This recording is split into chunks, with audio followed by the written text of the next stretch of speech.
Oh, there we go. Sorry, my mic was off. Just making sure I was ready.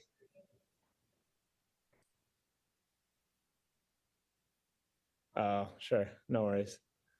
Um, oh, 1 second. Just working on sharing my screen here. Just got a new device and making sure all the settings I had to, um, and it just logged me out of everything. Oh, I think it might kick me off Zoom for a quick second. Okay. Give me 1 second here. Try, yeah, yeah. Okay. One.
Okay.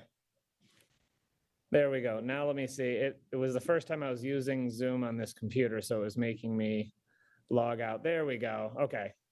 We don't that screen, but that was the only way for me to share my screen was to go out and back in. So you can see everything, everything looking good.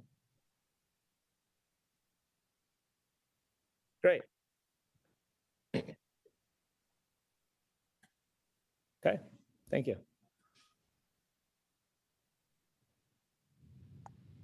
Well, good morning, everyone. It's always nice to see a large audience. I am John Mann, Director of Education for Lakeside, and today begins AI Week for my theme. And for today, we are joined by Christopher Graves. Christopher is currently a principal in the Chicago public school system. He is a fellow of the Chicago Council on Global Affairs, Emerging Leaders program, and a fellow at the Malott Family Foundation. Christopher is a champion for instructional programs that support students of all ability levels and has been interested in artificial intelligence since it first emerged as a teaching tool. And for this session, it's an introduction to artificial intelligence and its growing presence in daily life and education. There will be a hands-on activity through using a chat GPT for research and creative thinking. And as always, I always ask if you'd please mute your cell phone ringers and help me in welcoming Dr. Christopher Graves.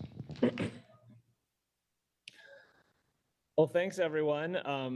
I wish I could be there with you in person, and I appreciate the invite to come there. As I mentioned it, John, we have our own conference going on here in Chicago for all of the school administrators across the district right now.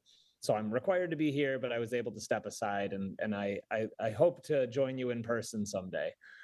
Um, Jumping in on this session, the title I put here, if I can just go back briefly, A Learner's Journey Through AI. And I think that it's a learner's journey for all of us. We're all learning about artificial intelligence.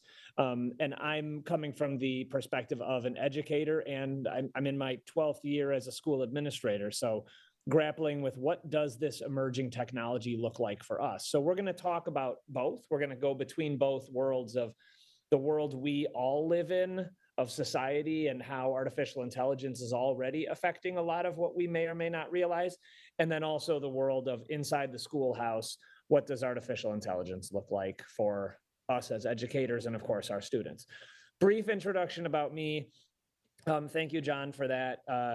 That brief snippet of my biography.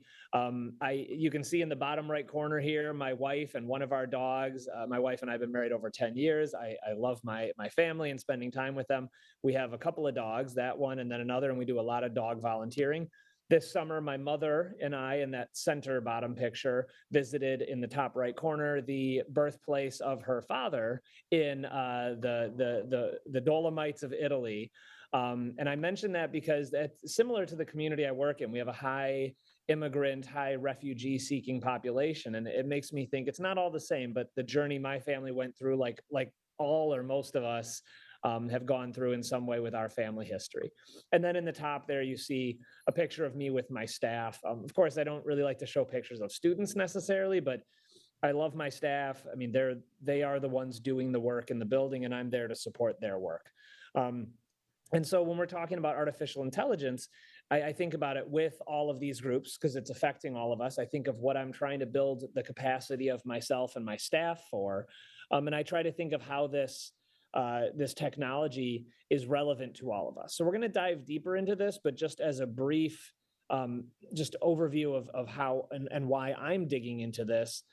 We know that education in some ways has evolved a lot in the past 100 years and in some ways hasn't. And we're going to talk about that in a little bit. But we know that if we fall behind the curve on certain things, if we don't adapt to certain technology that's out there, the world feels like it's passing us by in some ways. And so for the past few years, I've been teaching a lot of administrators how to use data. And in your own careers and in your own lives, you may have used spreadsheets and Microsoft Excel. You may have tracked your work in a database of some form. Well, a lot of how we've done that for the past, let's say, 60 years with technology is evolving now because of how chatbots and technology is evolving and automating a lot of that work for us. Just like the assembly lines of old, where we or our ancestors before us were working on those assembly lines, putting the pieces into place. Now we have a lot of robots that are doing that, and the robots can learn from their mistakes increasingly. That's a lot of what artificial intelligence is doing now. And so when I've been teaching administrators how to use data and how to read test scores and regroup and redecide how their instruction is going to look, it's going to look different with artificial intelligence, and we don't want to fall behind because at the end of the day, we're doing all the work we do for our students. So we need to be our best for them. So speaking of that, you do see, I did put a couple pictures of our students here. Why this matters? This matters for me as an educator because I have these 500 some beautiful children in my school. They all come here for the most amazing of opportunities. My staff, you see one of my teachers there joking around on our field day, having a great time. That's the kind of culture I try to foster in my building. And we do this all for them. I come from a community where it's severely underperforming. We have children who come from refugee communities who, they're escaping literal wars in their countries, coming from Afghanistan, Sudan, Syria, and they're coming to the United States looking for a better opportunity. So I see that they have such disrupted, interrupted education that they need a boost. Well, we also know that a lot of us live in communities where I was raised in the suburbs of Michigan, outside of Detroit, where I had a wonderful education. I went to blue ribbon schools. I never really felt like I was missing out on something. Well, even if that feels like the case, there's these phrases we've used in education, and we all understand lots about education, right? I mean, we all went to school. We all may have raised children and maybe grandchildren, and they're going to school. So we're always touching education in some way, or we just live around children, and they're kind of inspiring us to do good for the world for the future generations, right? And there's this concept I've tinkered with sometimes called the Lake Wobegon effect. If you've heard of that, if you listen to Prairie Home Companion, they talk about how all the children are above average and things like that.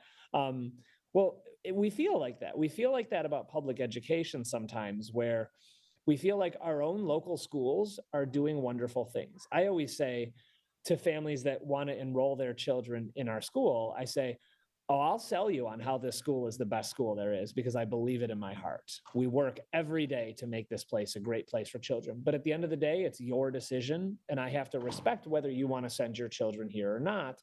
So let's go on a tour and I'll show you all the wonderful things, because I honestly believe we have wonderful things going on. We're helping take our students from really difficult situations and boosting them. But I say all this because as we're talking about artificial intelligence today, I want us to be centering our impetus, our motivation around the why. Why does this matter? Well, it matters because the world is going to pass us by if we don't, but so what? I mean, there's a lot of technology we don't have to adopt. We don't have to use the front-facing camera to unlock our cell phones. There's certain technology we can ignore if we want. Electric vehicles, maybe those will come and go. I might get one, but I also respect that other people don't like them, and they don't work for everyone, for everyone's needs. But the motivation for change, why should we be leaning in on this? I think the most important reason is our children. I mean, they're either your literal children or grandchildren, or the children around you. And nobody wants to live in a society that feels uneducated, unsafe, and ignorant, right? We develop our education, we develop our tolerance and our humanity and our character and our morals and values from our families and our communities, but also from our schools. And schools have the ability to enhance that or undo that. So the more we think, okay, AI can be a tool for good, it can be something I can use, artificial intelligence in different forms, then it's something that can benefit our students. So now I'm all in. I want to do anything I can to support our students. So let's jump in on our first interactive session. If your technology works, if your cell phone works, go ahead and pull up. I'll leave this up here for a moment. Pull out a cell phone and go to poll. The capitalizations don't matter. So POLLEV.com/my full name, Christopher Graves, a fairly traditional spelling, 869. Now, if you can't pull up a device and do this, it's fine. I'm going to go through it with you in a moment. But if you can, go ahead and pull it up. I'll give you about 15 more seconds to make sure you have enough time. Sorry, it's kind of long. Shorter than the actual website. It's an abbreviated version. POLLEV.com/my full name, Christopher Graves, 869. Okay, about 5 more seconds, and then I'll move on. And I'm going to pull it up. Okay, here we go. So there's a couple different versions of it. You can skip for now. You don't need to register your name. So I've got it open on another screen here. So here we go. We are going to launch our poll. And you can still, John, can you still see my screen okay? It's a different screen now, but it looks okay. Great. So here we go. We're going to go to, oh, good. I see a few people are joining.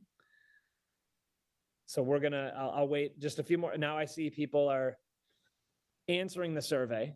And while you are, I'm going to go through it live. So you can answer the questions. But I also want to make sure that for everyone participating in the audience, you get to interact with us. So here we go. The first question, if you're still answering it, it's fine, because just because someone answered a certain question doesn't mean they got it right. So I'm going to call out these questions. What is true? And I'll preface this survey by, these are not absolutes. I come from a family of attorneys, lawyers, kind of like Nelson Rosario, who I know is also on your speaker series. He's a very strong colleague of mine. We discuss and we debate important topics, and that's what lawyers do. Many of you in the audience may be attorneys. I love the family I came from. We oftentimes argue and debate topics we don't agree with, just to push each other's thinking and try to do our very best. So same with this. You could debate any of these questions with me and say, I don't agree with you on the answer of this or that because, okay, it's an emerging technology, but I'm confident in this will fuel our conversation today. So first question, what is true about artificial intelligence? It's a type of technology that will replace many jobs, computer system that can perform tasks that typically require human intelligence, enhances humans' ability to quickly search for information, or all of the above. Okay. Seems like everyone picked the last answer, and my intent in this was yes, all of the above. So whether you've used artificial intelligence, whether you've knowingly used artificial intelligence or not, these are three of the most common uses that you'll see around the world, and we'll dive into that in a little bit. Okay. Have you knowingly used any AI app or website? Not surprised that some people say, I'm not sure. Well, think about it. This is a good example. If you're using any social media app these days, like Facebook, or if you're using any video streaming app like Netflix or Amazon Prime Video, you're using artificial intelligence. If your car has any type of sensors in it, if it's anything built in the last like 5 years and it has like a speed sensor, things like that, a lot of that is artificial intelligence. I mean, heck, the cell phone in your hand, if you're using a cell phone, probably has some artificial intelligence baked into it. And of course, the most common example I think most people would agree is Chat GPT. I use that nowadays, probably a 10-to-1 ratio of using Chat GPT versus Google. Whenever I want to search something, I just go straight to Chat GPT because it's like talking to a librarian who can give me the answers. And then if I need to, I'll pick the book off the shelf and do a little more. Okay. What's the primary goal of AI?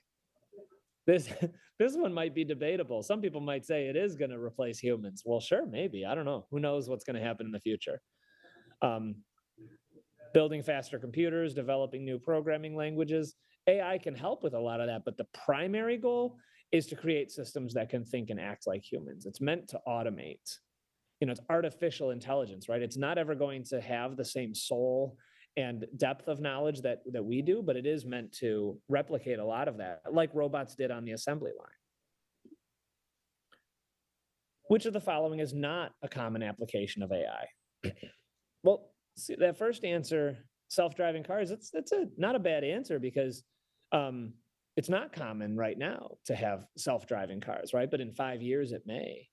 Email spam filtering, there is some use of that nowadays, right? But maybe not in all of your usage of email. Image and speech recognition, maybe not, depends on how, right? But yeah, the basic functions of a washer and dryer are to wash and dry your clothes. Washers and dryers have been doing that for decades. And that's an advanced technology over us washing and drying our own clothes, right? But that's not a common application of AI. I have a fridge now that when the door gets left open, it notifies me. Even that, it's not really artificial intelligence. It's just more of a sensor that's connected to the internet and notifies me. Artificial intelligence is something deeper than that, and we're going to keep talking about that in a moment. Which term refers to the ability of AI to learn and improve from experience without being explicitly programmed? So some of these terms now get a little wonky, we say sometimes, like it's what people in the field use. And I've had to learn a lot of this. My first background is I was a music teacher who wanted to learn about data so I could make sure that my students were doing well on any assessment put in front of them. Well, then that evolved into, well, how can technology help me with that? How can artificial intelligence help me with that? So yeah, cloud computing, software engineering, data mining, that requires a lot of programming, but machine learning is the concept where you can program a device of any kind, a software, hardware, to learn from its mistakes, like a self-driving car. You can train it.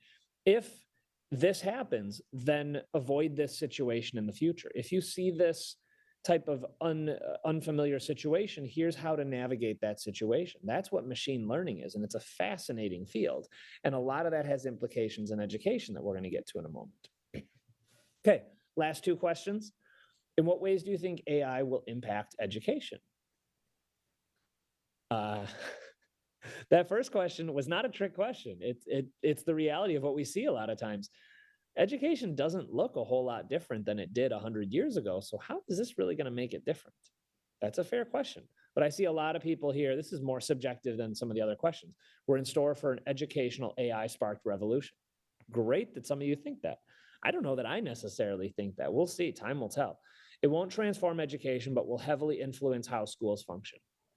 That's kind of where I'm leaning right now. But hey, I kind of hope I'm wrong. And I'll explain why later. I'm hoping for a revolution. Like, we could definitely use that. We've seen revolutions in many fields. Look at the revolution of hand washing before surgery. Hand washing before surgery in the late 1800s transformed how the medical field performed. And now birth rates shot through the roof. So that's a transformative technology. I hope AI can be transformative for education, even if it means some people losing their jobs. Many times in history, evolution of a field has resulted in people losing jobs, but more jobs emerge because we have to take our abilities to the next level. And that's what we're trying to do, is build that ahead of time in schools.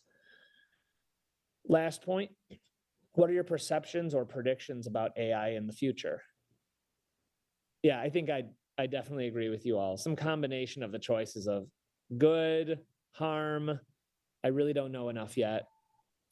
I was just listening to a podcast over the weekend about how autonomous drones using artificial intelligence are being trained in the war in Ukraine to fight back against Russia. Because if Russia jams the signal between the person and the drone, so they can't communicate, well, if you train the drone to automatically seek out its targets, you no longer need a human. Now, very controversial, of course, and that's doing good to save the Ukrainian people, but it's also doing harm if it falls into the wrong hands. And depending on your stance on that war, you may not agree with its use. Okay, so thank you for your responses. We'll go back to our presentation here. Let me make sure we're on the right page. Okay, good. So AI in daily life. We talked about this a little bit right now already. So technology, I mean, if you use, there are certain apps, I could give probably half a dozen different examples, but I'll use, let's say, like Facebook, for example, or Netflix. Even Google, how we use Google. And I think most people have used Google to search for something. When those apps, those programs first initiated, launched, became useful, that was 12, 15, 20 years ago. I remember, I'm in my early 40s now, but I was just finishing up college when Facebook was introduced. And back then, the way the algorithm worked, right? We talk about these algorithms in these apps. The way it worked was, it was basically a reverse chronological feed. Your most recent friend that would say something, post text and then images, it was the first thing that popped up. So it could be like fresh in your feed, they call it, right? Well, that makes sense.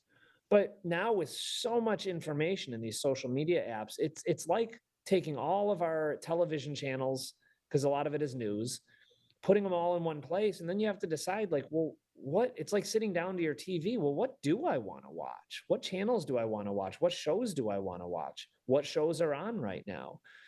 And so back in the day, when we just had TV Guide and we're going through our television to decide at what shows, there was the TV Guide channel or maybe the printed TV Guide, and we would decide, and there was no assistance there.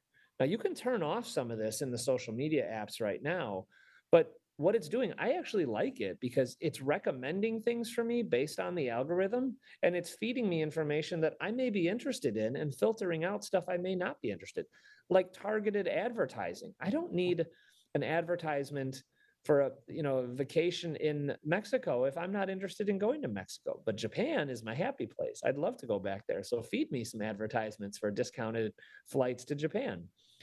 And so a lot of these technologies have evolved to really read our histories, our choices, and make predictions or make recommendations based on our choices.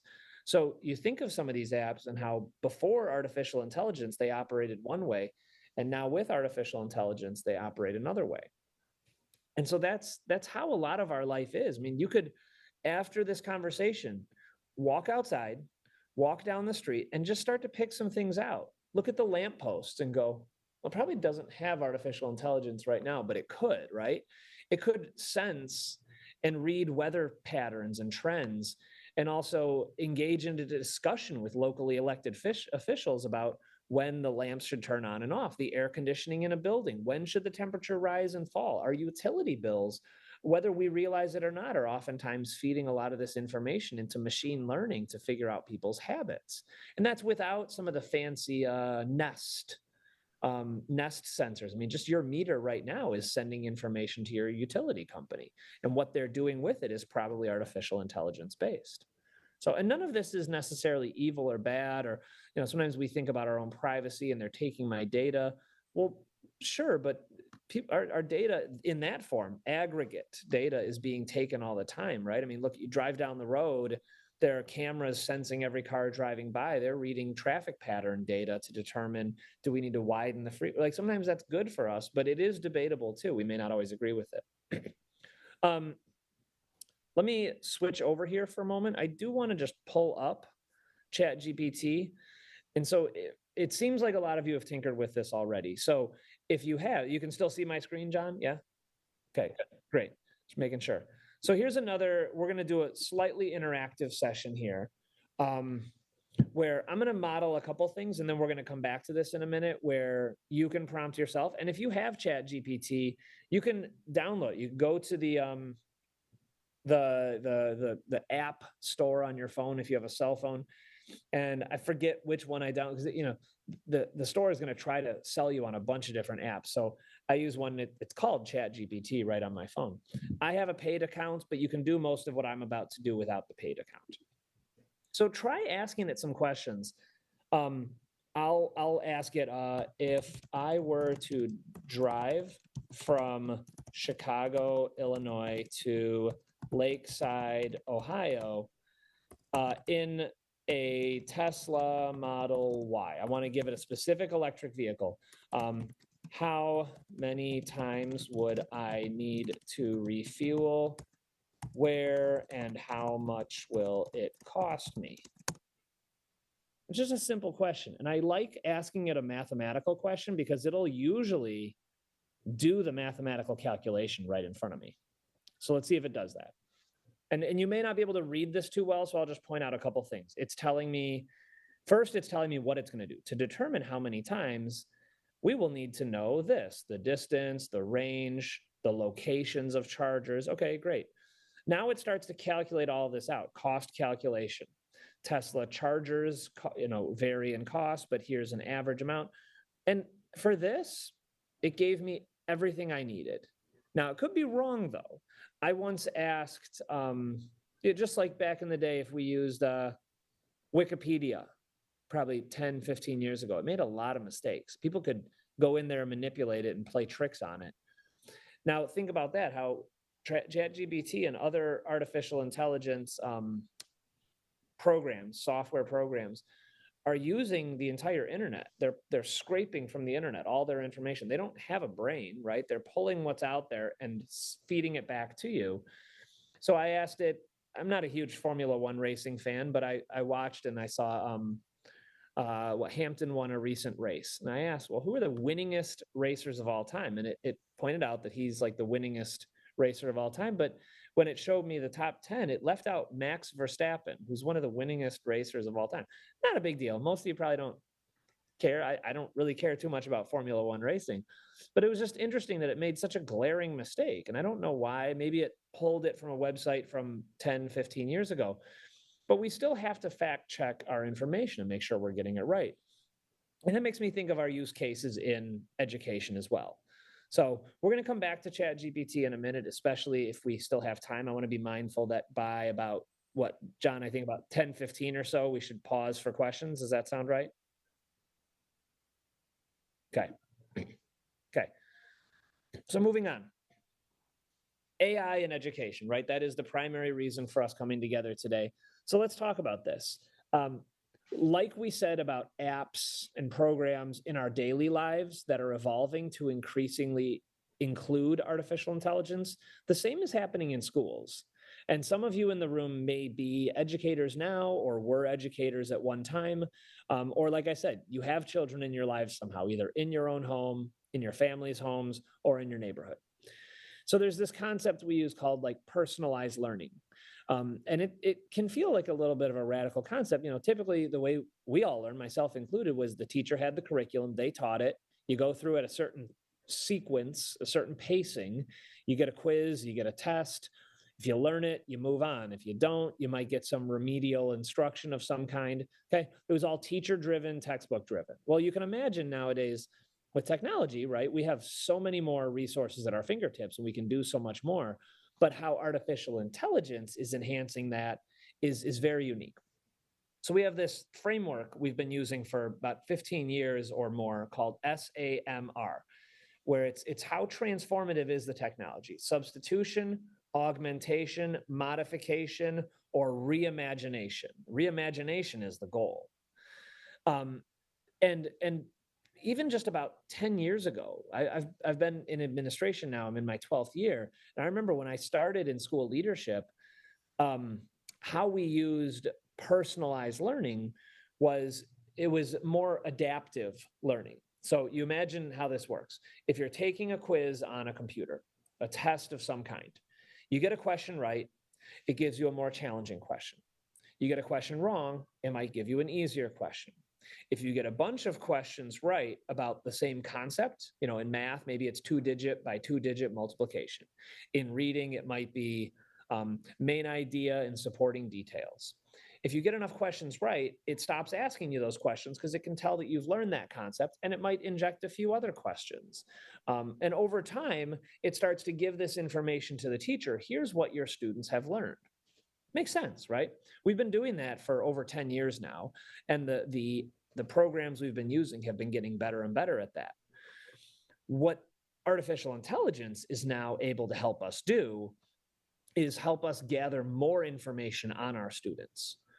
Imagine a multi-step math problem where you get the question wrong, but there were about 10 to 15 steps and you got most of the steps right, but you got it wrong, right? You got the answer wrong.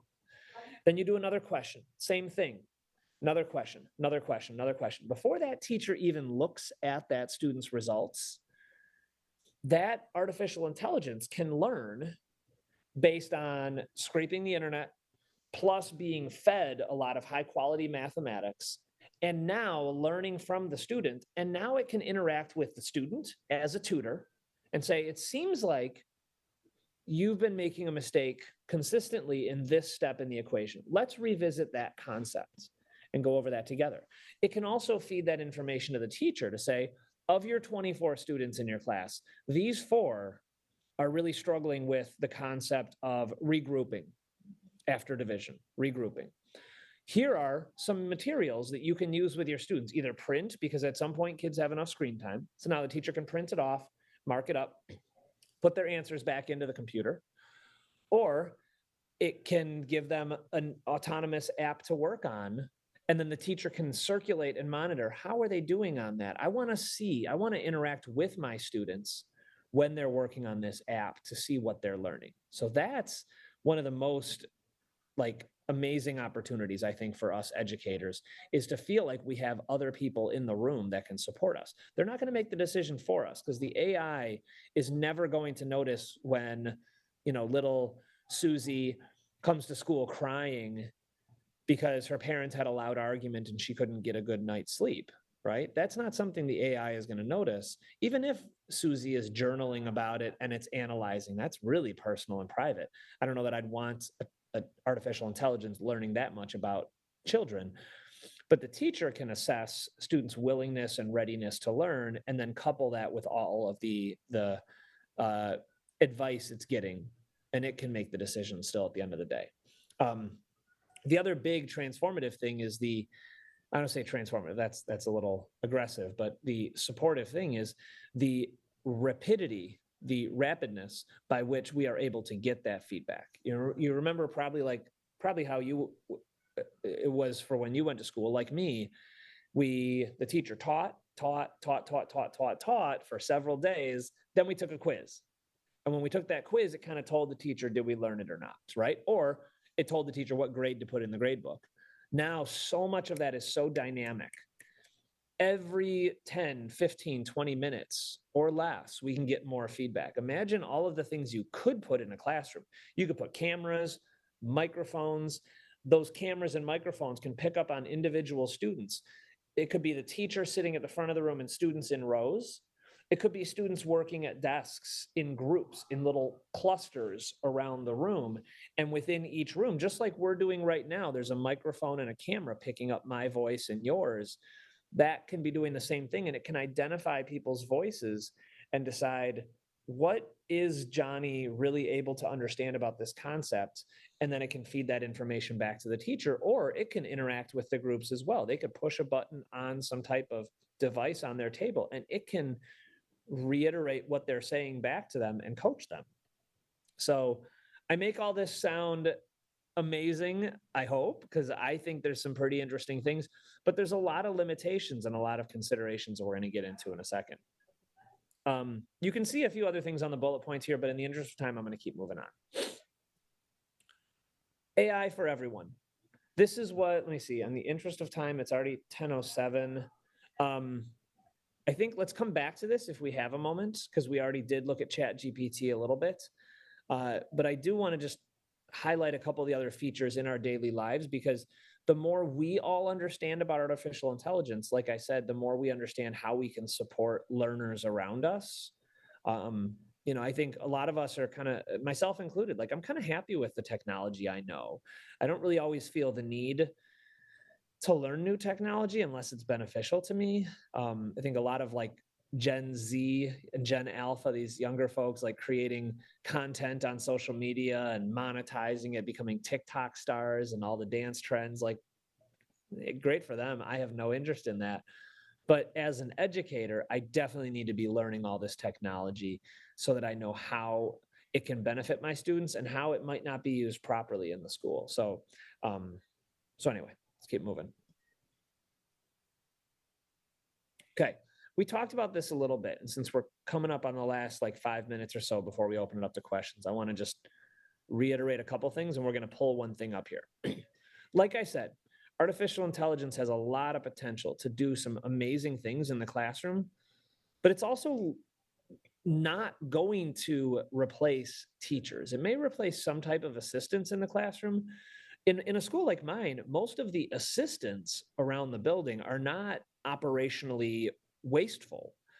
I have one security officer who watches the main entrance, and a lot of what he does is customer service.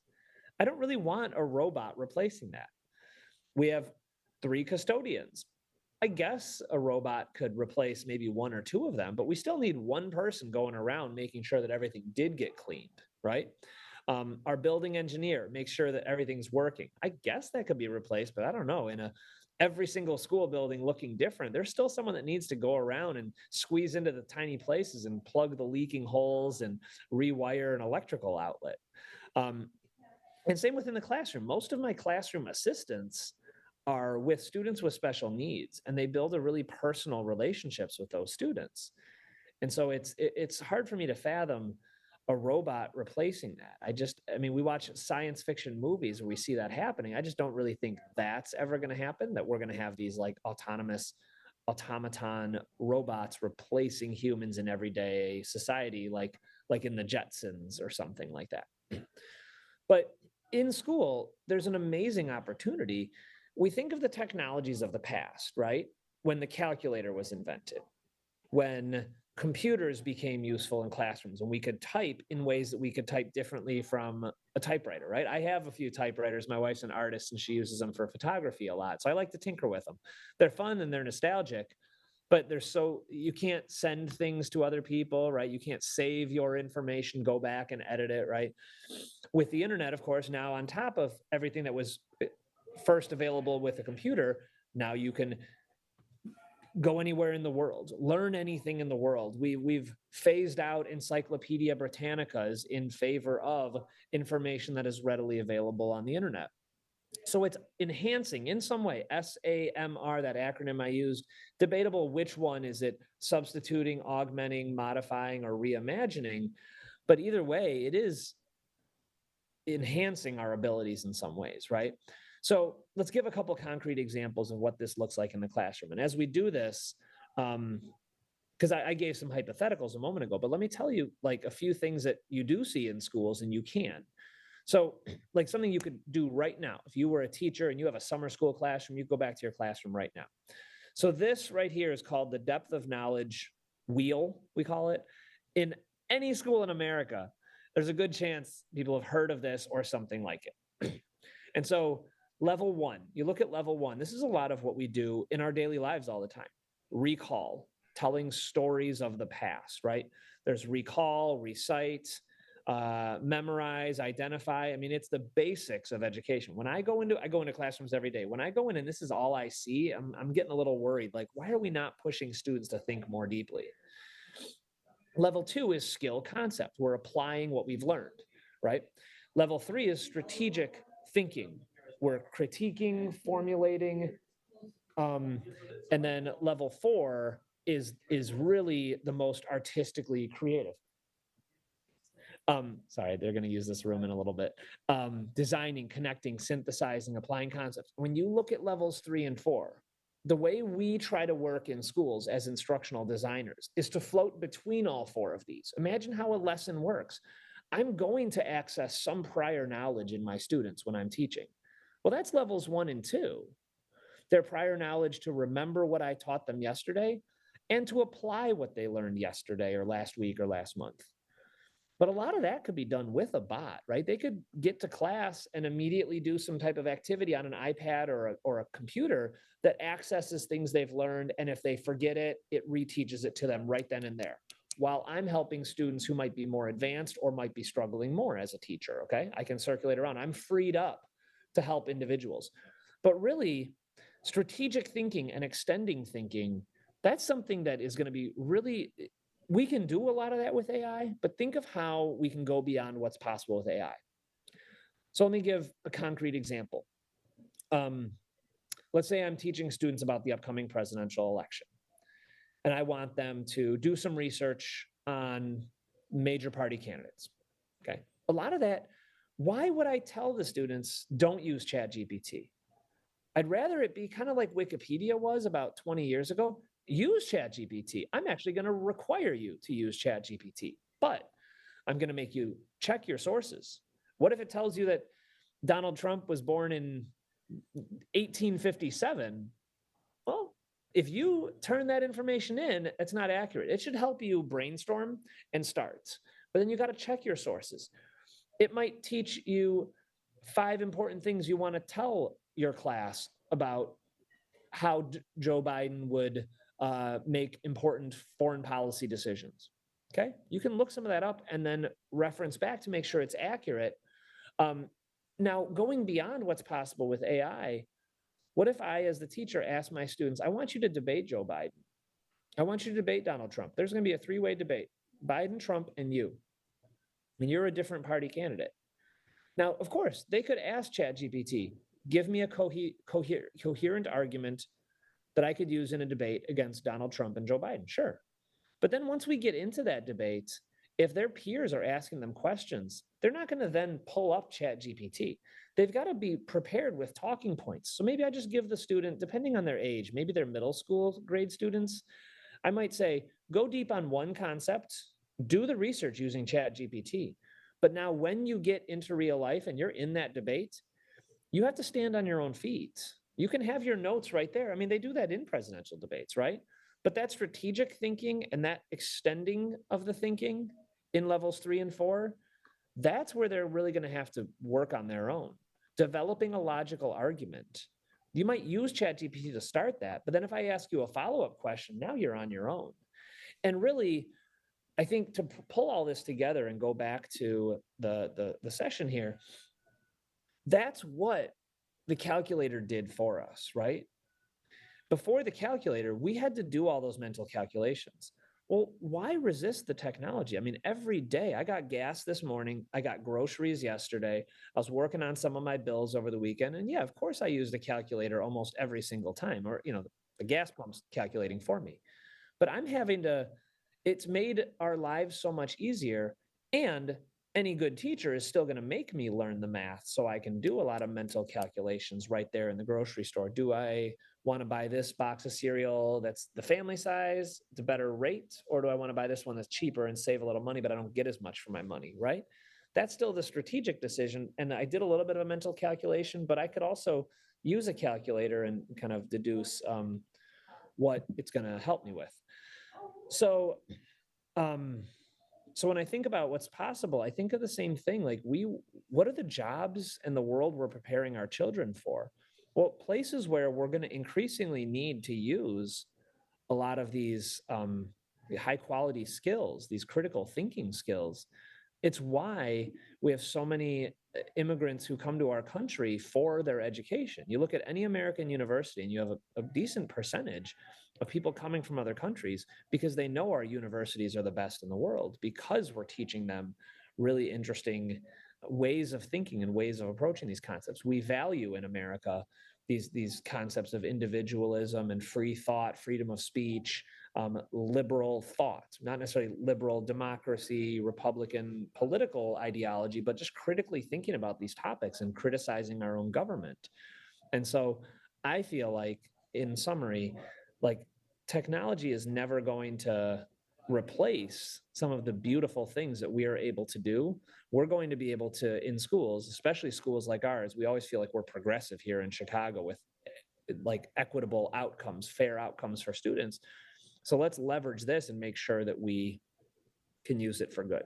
So last thing I'll say, and then I'll turn it back over to John. I do encourage you, download ChatGPT or some type of, I use ScholarC. ScholarC is another one that I use to work on my writing.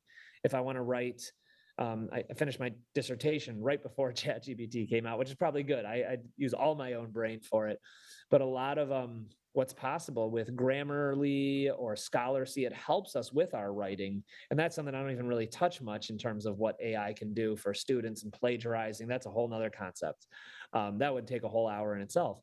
But tinker with it, learn about it a little bit, because I like to, instead of, if I want to go explore nature in Southwest Michigan, we have a little cottage in St. Joe, Michigan, St. Joe Benton Harbor area, kind of like Lakeside. I want to know what types of animals am I going to see if I go to a nature preserve. I'm going to ask ChatGPT in Southwest Michigan, what types, so then I know what I'm looking for. It's so much easier than looking it up on Google. I got to look at the results, click on this one. That didn't give me my answer. Click on the next one. And it's going to be increasingly part of our lives. So if we wire our brains to go, technology is behind this, and I don't necessarily like that, then we're at least aware of how it's trying to trick us, right?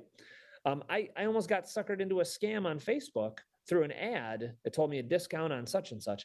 And then the next several ads I saw were all scams. So I had, at least I was like, this is artificial intelligence recommending. I know how to spot this. Beyond that, I think everything else I'm seeing here, we already touched on, so I'll slow down here. Beyond that, as John, I don't know how exactly this series this week goes with how you pass along contact info, but you can look me up on LinkedIn. I have a website, Graves DI, for gravesdatainsights.com. I'd love to continue to engage. I am a learner, as are you, hence the topic here that, a learner's journey. We got our children that are learning, and we ourselves are definitely learning about this technology, and it's, we're way past the prime that they are in to be soaking this knowledge up like sponges.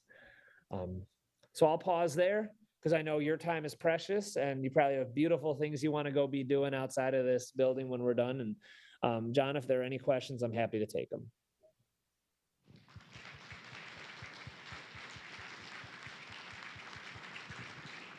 Okay. Thank you, Chris. Thank you for that great overview, Dr. Graves.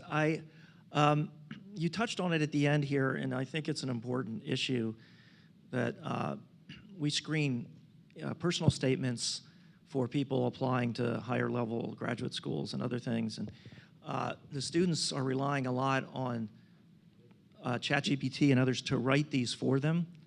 And it's becoming a challenge because suddenly I don't know if what I'm reading is really the student or the AI.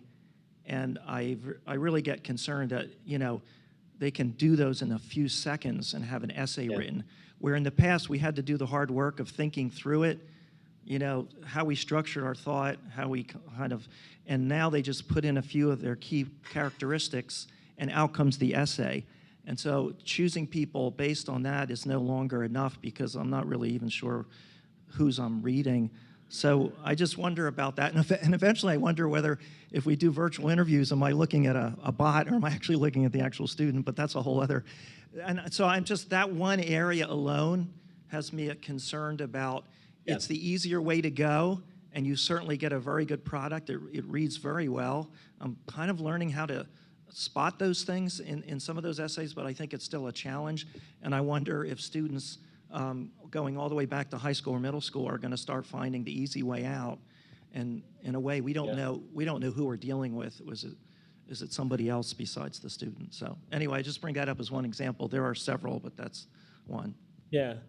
Well, and I can touch on that a little bit. I mean, that feeling is not going to go away, right? Like, we all got to where we are in our careers and in our lives by persevering in spite of a lot of challenges that, you know, we sometimes think to ourselves, man, if only I could get such and such, it would make it a lot easier. And that technology wasn't there. If only I could fly myself in a little, you know, pod from point A to point B. No, we get stuck in traffic instead, right? It's not like the Jetsons. But what I encourage us, like, we have to respond, right? We have to adapt to that technology. The best thing I do, I'm not an expert on that because it hasn't hit me in the way that it has hit a lot of other educators. Like, we're in elementary school, so we have pre-K through 8th grade students, and so many of my 6th, 7th, and 8th graders come from refugee camps. They've never touched a keyboard. They might have had a cell phone with spotty internet, so they're not really hip to a lot of this emerging technology, but it is a massive problem for so much of the world. So the best thing I do is I join forums like on Facebook and other websites where I'm listening to people that are tinkering with this every day. And I'm learning so much about how people are adapting. A couple obvious examples that you've probably done, so I don't need to preach to you, is having students write in person, right? If they're required to, kind of like we all did back in the day before computers, we all had little essay books and we had to write them.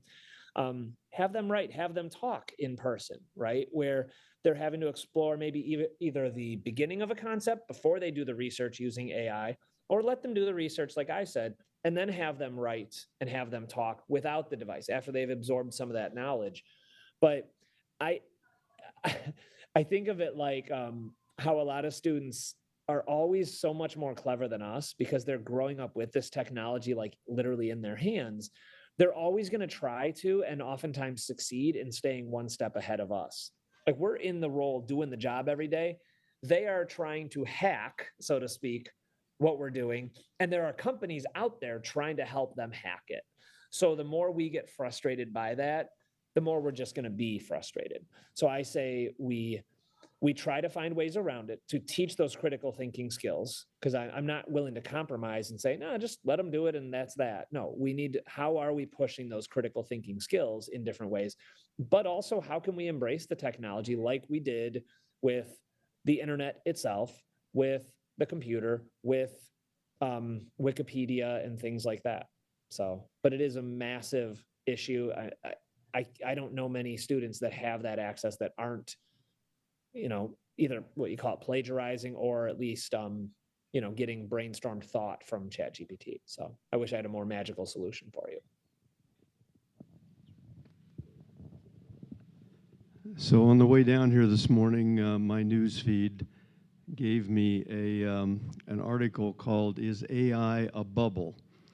And it was something I hadn't thought about before, but the amount of money that companies are putting into this just so they can say they have AI and they're, you know, at the forefront of technology and what have you, it may not be worth it.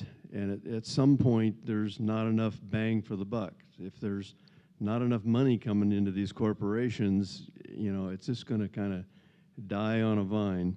So I was wondering if you could make a comment on that.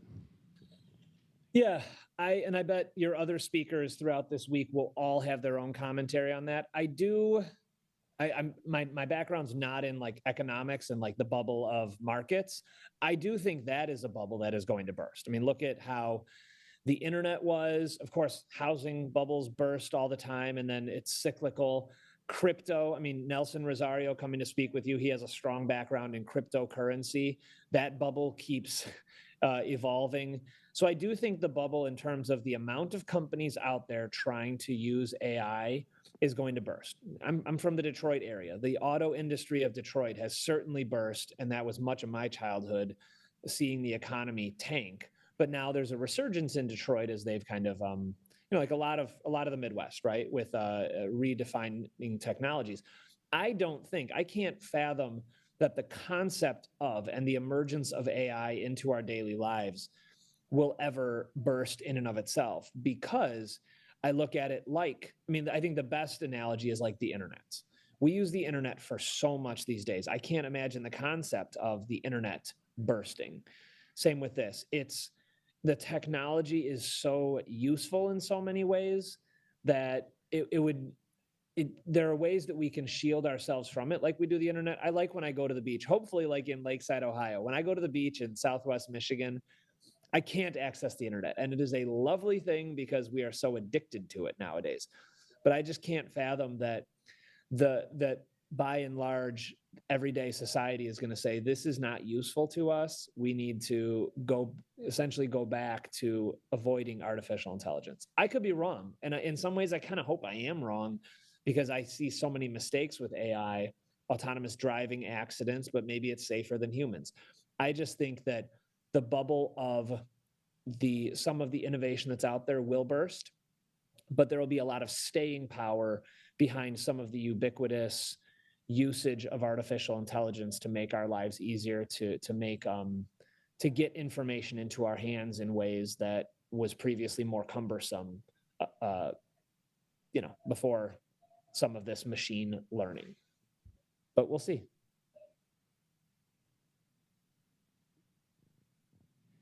Any other questions? And I do see, I acknowledge it is close to 11:30. I hope the weather is beautiful there. It is very humid and hot here. But that's sometimes a nice thing in a lovely community like yours, because it encourages you to go out and enjoy the beaches. So, but yeah, I don't know, John, if there's any more questions. No, I don't believe so. Chris, thank you very much for taking the time out of your very busy schedule to join us. Thank you so much, everyone. Like I said, I'm sorry I can't be there with you. I would love to visit the community. I'm glad that someone like Nelson has been coming there for years. I wish him the best. I hope you have a great week. And I'll probably sign off in a few. Thank you so much, John, for the opportunity. Quite welcome. Thank you. Have a great day. Thanks.